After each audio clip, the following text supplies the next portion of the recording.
Sot janë mbajtur garat në disiplinën e ping-pongut organizuar nga sporti shkollor. Eksonese nga Federata e Sportit Shkollor në Gjakov ka treguar se garat komunale kanë mbledhur fituesit e garave të ping-pongut nga shkollat fillore të Gjakovës për të mbajtur garën që po zhvillohet për kategorinë e vajzave dhe të djemve.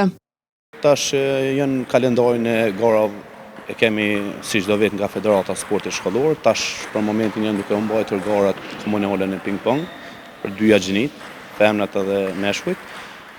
Sot mbahen garat komunale ku janë gjitha fitues të zonave që janë mbajtur nëpër zona të ndryshme. Sot jemi mbledhur këtu në qytetin e Gjakovës, në shkollën Fëmijagani, edhe janë duke u zhvilluar për momentin shkolla fillore të ping-pong, ndërsa prej orës 12 i kemi edhe shkollat e mesme. Ndërkaq Leonard Cula nga sporti shkollor u shpreh se garat komunale sot po mbahen edhe për shkollat e mesme. Sot përmbahet niveli 2 i garave, të cilat janë garat komunale, të cilat paraprakisht fitues kanë luajtur për gara zonale, kanë ardhur gara komunale.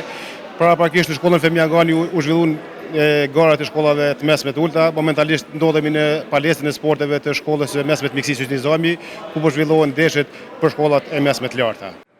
Cula tha se fituesit nga garat komunale vazhdojnë në garat regionale dhe pastaj garat republikane në disiplinën e ping-pongut zhvillohet të premten.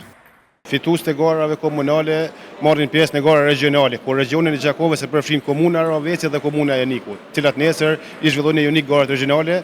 Pastaj të premten zhvillohet garat republikane, i cilat është niveli më i lartë i garave që zhvillohen të premten në Frejzaj.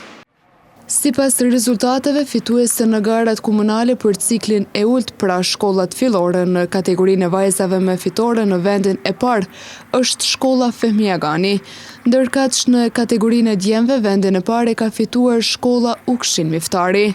Në shkollat e mesme në kategoritë e vajzave fituese kanë qenë gjimnazi Hajdardushi, ndërkaq në kategorinë e djemve fitues ka qenë shkolla Mehmet Akif.